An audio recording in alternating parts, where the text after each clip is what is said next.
Welcome, everybody, to today's edition of Home Solutions, your local home and garden show right here, broadcasting from the Mix 1041 studios here in beautiful Cleveland, Tennessee. My name is Dennis Purvis, here with you as always in studio.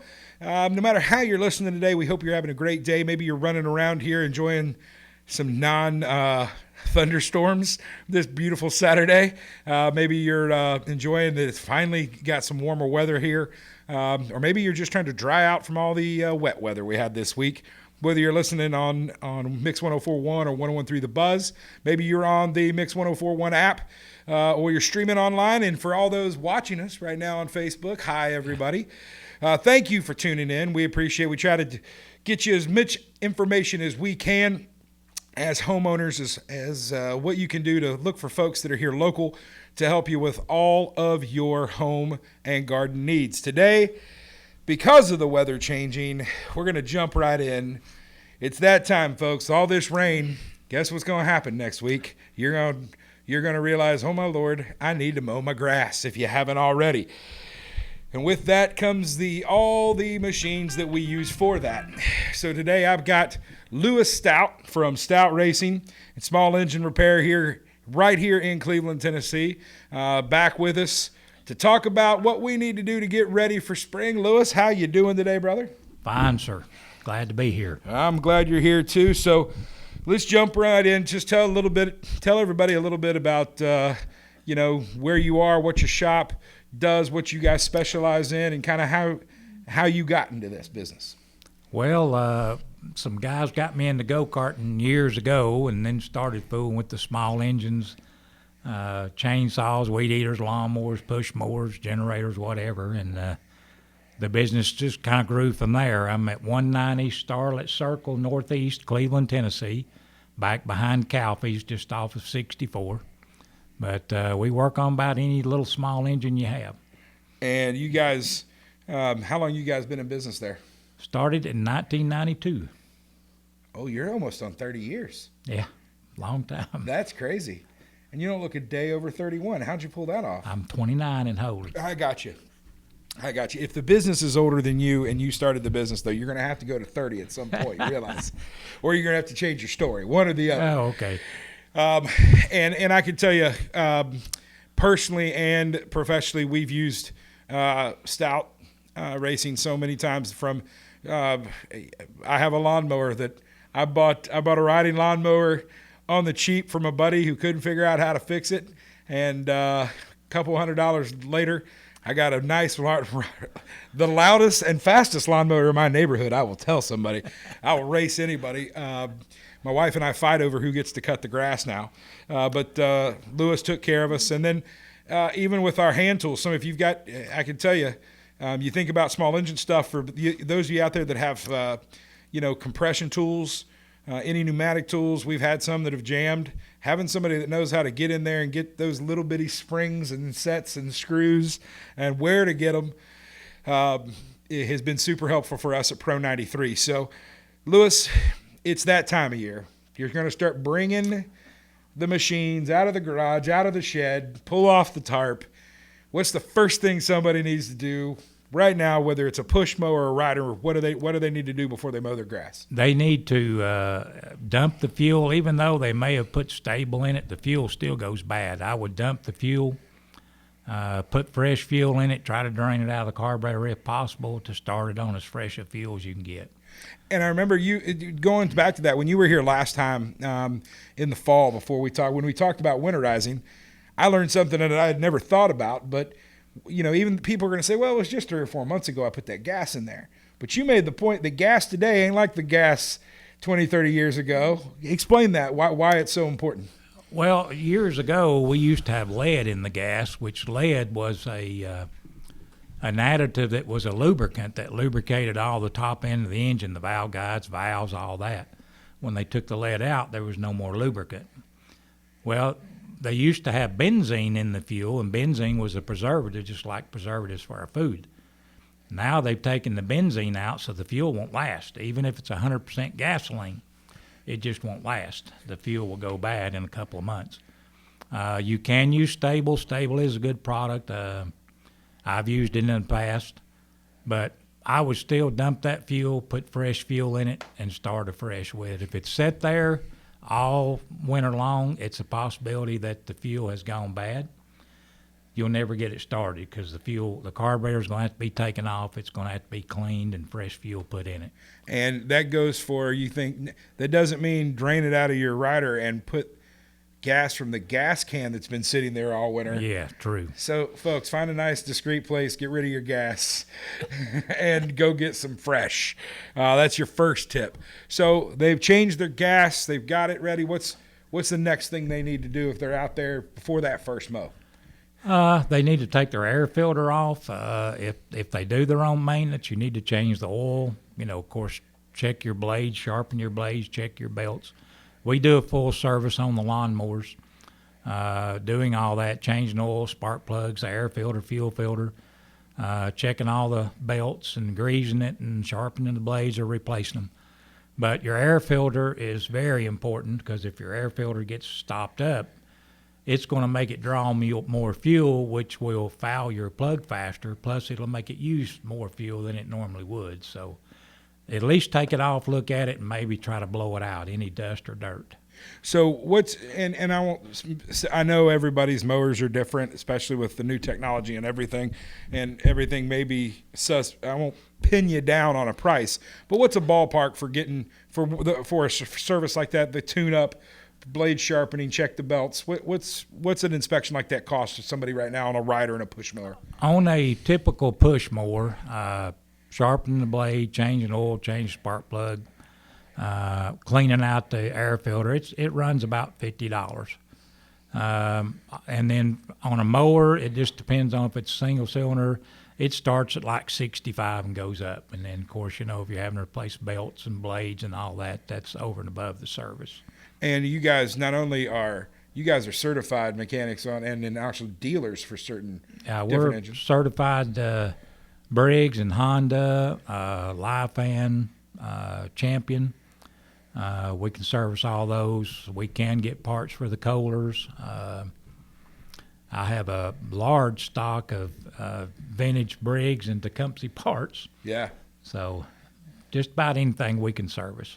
Well, there you go, folks. So before that first mow, if maintenance isn't your thing, or you don't have the time, or you're just afraid, hey, I might be able to take it off, I don't know that I'll be able to put it back together the right way, which is what I worry about every time I fool around with a small engine. Get it to Stout Racing. How do they get a hold of you guys if they want to get their mower into you? They can give us a call, 423-584-6663. That's the number at the shop. And you guys got a website as well? We have a website it's the racing side. We really don't have one, but it's www.stoutracingengines.com. Oh, we'll get to racing here. It's about racing season, isn't it? It's already started. Yeah, you're headed somewhere today down to North Georgia, aren't you? No, Saturday morning. Yeah. Today, gotcha. Yeah. So it's all right. So we've changed the oil. We've got it serviced, whether we've done it ourselves or we've come to you. What are the things that you see throughout the year when people are mowing? It seems as simple as it's literally just as simple as doing a walk around your yard to make sure you're not going to run something over. Well, a lot of things is wind blows up, sticks.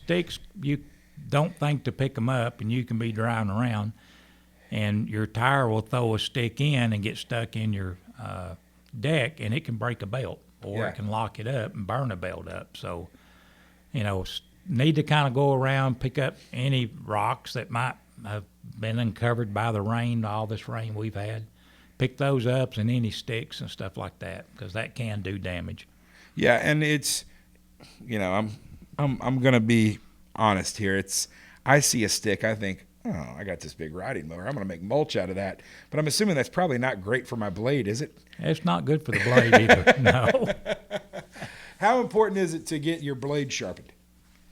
If they want a good manicured lawn, they need to, the blades once a year is usually sufficient, unless they do a lot of mowing, like commercial guys.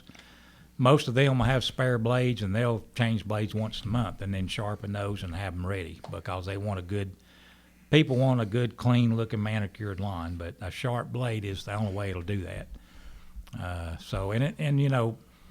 Also look at your wheels on your deck, because the wheels will wear. As they wear, the deck gets unlevel, and it'll start mowing the yard unlevel. So we talked about that manicured lawn you just brought up. There's other power tools involved too. A lot of two-cycle stuff, weed eaters, blowers, those sorts of things, edgers. What's your preference? You see, it seems like wire trimmers anymore. Everybody's looking for this next thing that's going to be better than hitting it on the ground and getting it to pop out a little more, right? Yeah. Feeding it out. And I'll be honest, I've bought some of these miracle blades that you see on TV, and it's like they last about 3. If you're trying to edge concrete, or you're going around the edging of your landscaping, and you hit something, that's about the length of the time my miracle blades lasted. Have you found a product out there that's better, or do you just stick with the wire trimmers yourself? On the trimmers, the best bet is the spiraled wire, and the largest diameter that you can put on your trimmer. Now, you can change the trimmer head to go larger, but the larger wire, the plastic line, but they have a spiraled, which is a lot stronger. Yeah. It'll last a lot longer. Well, there you go. See, that's stuff that I never would have known. And that said, we talked about maintenance and getting things ready. Talk about, is there any difference? Do you still want to dump out the fuel, the two-cycle from your smaller tools like that, two-cycle motors, the blowers, the trimmers, weed eaters? Do you maintenance them the same way going into spring? Yes, you definitely do. And I brought some that you can see. This is called super fuel. They have a 40-to-1 mix, two-cycle, and a 50-to-1. And it's already mixed. It's pre-mixed. It's 92 octane pure gas, no ethanol in it, because ethanol will destroy a two-cycle motor. Yeah. So I recommend this. You can get it at Walmart, Tractor Supply. Most parts stores carry it. We're giving them a shameless plug today, but for those of you that are on Facebook, you can see these different ones, and really it just depends on whether they want the orange or the blue, depends on what. Well, every brand's different. They'll have a blue, or this one's a blue or orange, or they'll have a red and a green. The red's the 50-to-1. It depends on the mix you the need manufacturer for the manufacturer. Thing. Gotcha. But it basically 50-to-1 is used in all your scale products. They prefer a 50-to-1, and the 40-to-1 is used and Echo uses a 50-to-1. Most all the others will use a 40-to-1. And this is great because you don't have to have that little bottle. You don't have to have that extra gas can that you pray to God stays the little gas can for two-cycle before somebody fills it up. This is ready to go out of the can. They pop it in, pour it right in, right? Just pour it right out of your open cap. Pour it out, of course, into a container. Pump the little bubble, and then pour that out, and then pour this fuel in, pump it back up. It'll start refilling the primer bubble and fire it up. Now, they do have these in gallons as well for those that want the gallon. But, I would recommend before you start the year off, change this and put this in. So, folks, we're going to take our first break here, but you're getting a little master class today on how to maintain your lawn equipment. And as always, if it's something that you can't do, don't want to do, or don't have time to do, you can give Lewis and them a call. What's your guys' number one more time? 423-584-6663. And they're right here in Cleveland on Starlet Circle over right off 64 Highway and APD 40 behind Calfee's. They would love to help you. They've got great service, great customer service, and great pricing. So we'll come back. We're going to talk a little more. We'll get into some more lawn equipment spring 101 knowledge. But also we're going to talk about giggity, giggity, giggity. It's time to go racing. Racing's opening back up, and Stout Racing builds racing engines. And Lewis is going to tell us a little bit what they got planned this year. So we get back. You're going to hear more from Lewis from Stout Racing Engines and Small Engine Repair. This is Dennis. You're listening to Home Solutions right here on Mix 104.1 and 101.3 The Buzz.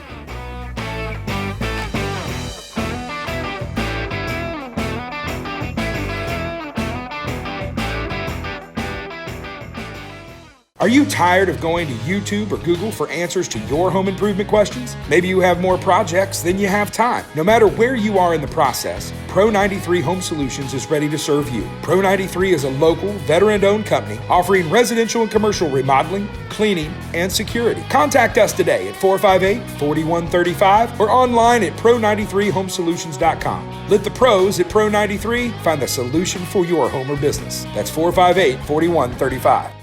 Welcome back. Hope everybody's doing well out there. Coming up to the bottom of the hour here. Got a few more hours or a few more minutes here with Lewis from Stout Racing. They do everything from build you a custom go-kart engine to go racing or just build you the fastest, meanest lawnmower in your neighborhood like he built for me. So, folks, we spent the last segment talking a little bit about what to do first of the year. Let's go through the basics, make sure I don't forget anything, Lewis, but let's see if I learned anything. First thing you want to do is dump the fuel and everything you got. Yes, sir. Fuel goes bad. Yes, sir. Check your oil. Yes, sir. Do a little once-over, just check your wheels, make sure the wheels of your deck. If you've got a riding lawnmower, make sure those are taken care of. Do a once-over. If you can sharpen your blades, check your belts. Basically do a nice walk-around visual inspection of everything. Yes, sir.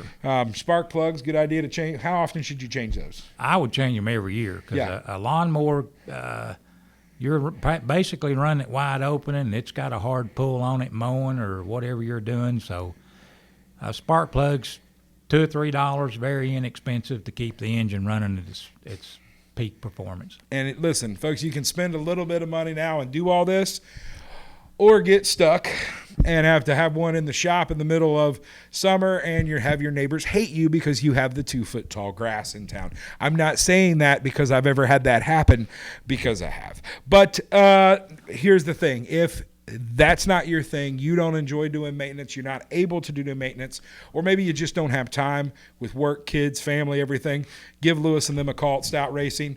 All right, so we've talked a little bit about lawnmowers, weed eaters, blowers, those sorts of things. Now let's get into some fun stuff, because you know what? The weather's heating up out there. Hopefully the monsoon season's about to end here in the spring.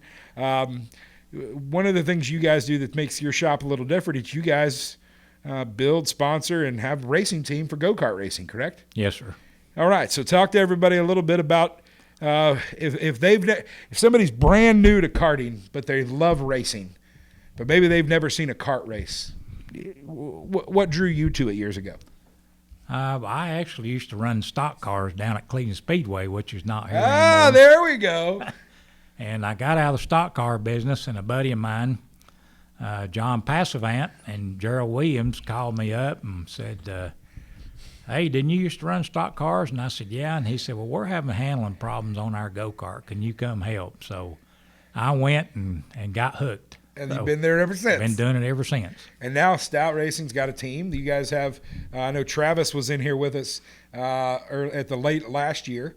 We talked with him, who works with you there at the shop, but also guys raced in national championships as a driver. He's my driver, yes, sir. And if you met Travis, folks, he's like this nicest, kind of quiet guy, unassuming. But that's why you got to worry about the nice and the quiet ones, because he gets on a go-kart track and he's a killer. Flip the cap. Yep. But, and, you know, he's told me stories about getting to race at Daytona, you know, and going to like the Super Bowl of kart racing. And you guys have been to national championships and placed in national championship races, right? Yes, sir. So I know you've got some cool stories, but you've built some pretty crazy engines for folks. Oh, yes. Tell everybody about the one you shipped. I think it was to Arizona for the guy that was doing ultralight flying. You've built basically an airplane? That was Texas. Texas. We built a engine for a prototype, ultralight, that they were trying to get an engine with more torque to be able to pull them off of the runway quicker and to get, you know, elevated or whatever they call it. I'm not anything with aerospace, but he's got, I think, over 1,000 hours on it now. Yeah. And I can tell you, because I've been to some of these races, is if you go to a kart race here, I know you guys are leaving here when we're done here. You guys are headed to Dogwood Speedway in North Georgia tonight, right? Yes, sir. And you guys, if you go there and they're to see some racing tonight, you'll notice Lewis because he's the guy running all over. Because not only do you guys have sponsored carts, but there's people kind of see you as the engine doctor around the racetracks. You got a lot of people using your services, so to speak, correct? Yeah, Saturday I'll be the tech man, the dreaded tech man everybody hates.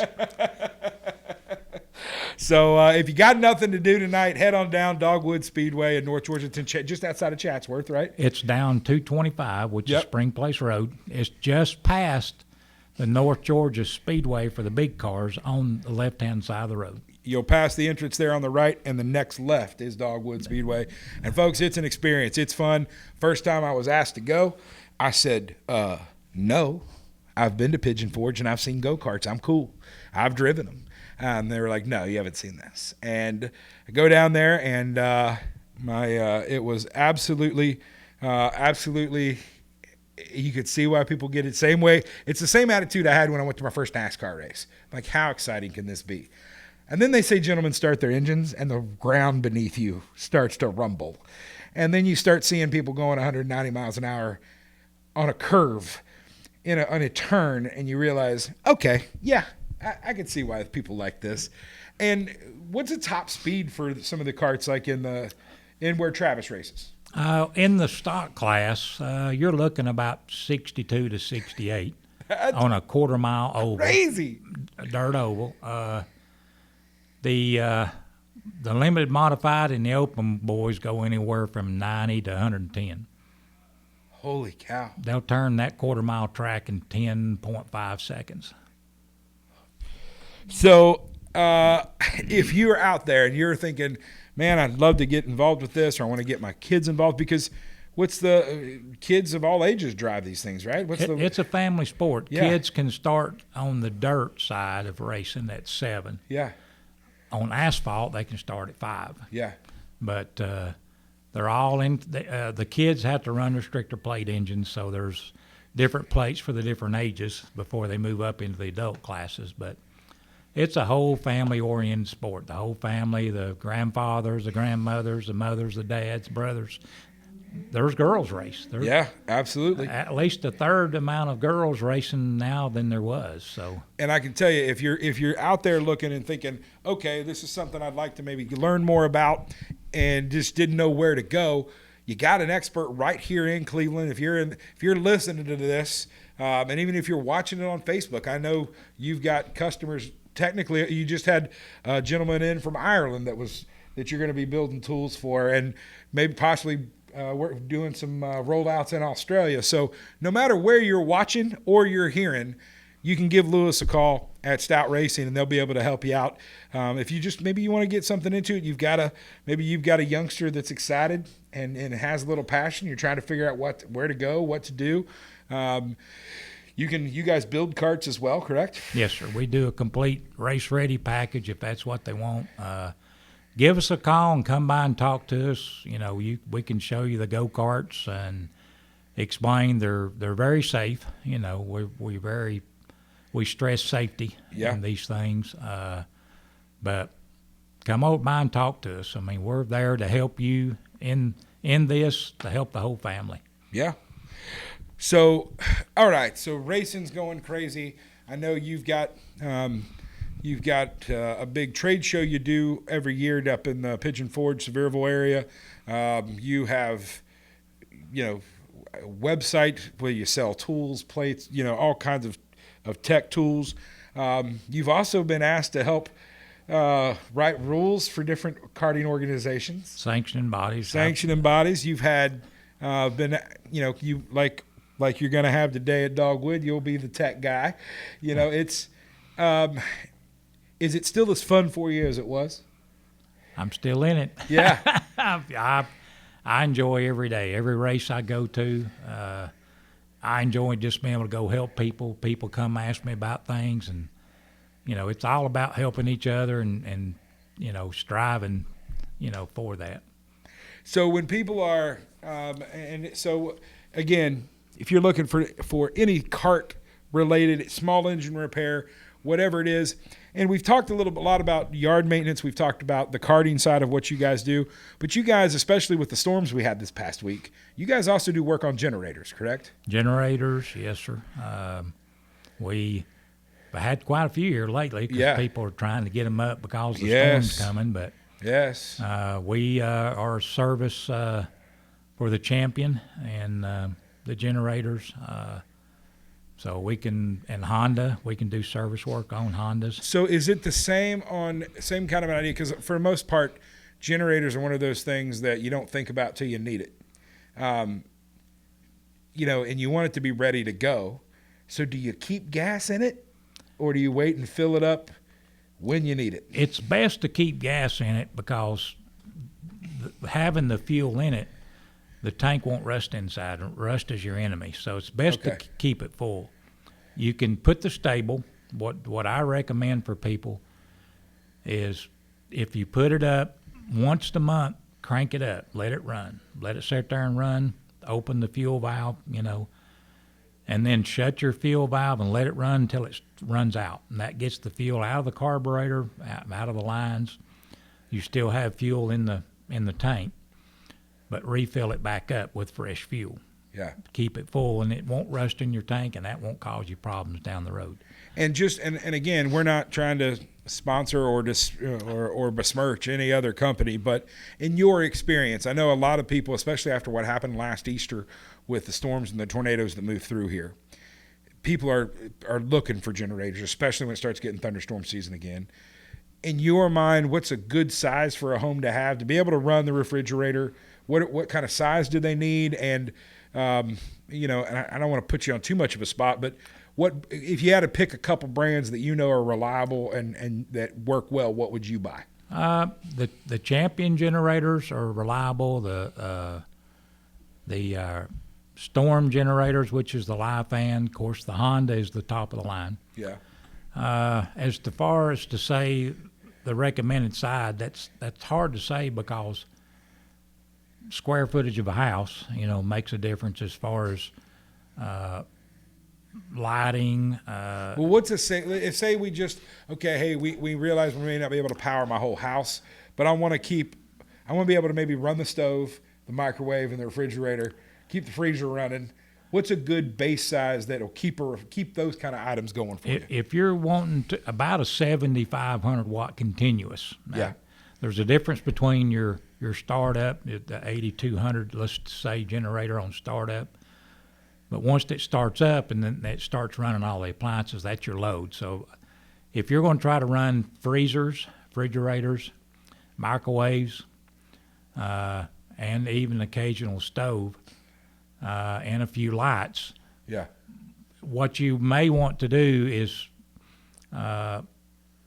you'll have to look on your refrigerator and all your appliances and get your wattage. Yeah. You have to figure out what your wattage is and what you want to run, and that's how you determine the generator you need, because you don't want to be undersized. And if you're undersized, then you're going to cause more problems. Yeah. So you'll have to kind of run a few lights and possibly, refrigerator and a freezer doesn't really require that much. But if you try to run a stove, eye-top stove, not necessarily the stove, but glass eye-tops or countertop stoves. They're gonna pull a bunch all at once. They're going to pull a bunch all at once. The 7,500 watt will carry it, but you may have to turn a few lights off or something. But to truly figure it, you need to know the actual wattage of the generator that you need to power the appliances you want to run. And listen, folks, if this is something again that's you don't know what to do, what to buy, what to look at, or maybe you've got one that you're not sure if it's the right kind, you need to get it serviced, you haven't had it looked at, folks, you got an expert right here in Cleveland. Give Lewis, Travis, and the guys and gals over at Stout Racing a call. One more time before we get out of here, how do they get a hold of you guys? Call 423-584-6663. The address is 190 Starlet Circle Northeast, Cleveland, Tennessee. And they got the big nice shop with the big nice roof on it that Pro 93 put on for them. So look for that. It'll be a beautiful metal roof, as does your neighbor has a nice roof put on it right there. So listen, it's been a pleasure having you in here. I know this is stuff people love to hear this time of year. Thanks for coming in, man. Thank you. We enjoyed it. Listen, We'll be back next week. Got a special treat next week. Hoping to have a surprise guest from out of state in to talk to us about some new roofing ideas that may be the last roof you ever have to buy. So we'll talk about it next week. You're listening to the Home Solutions right here on Mix 104.1 and 101.3 The Buzz.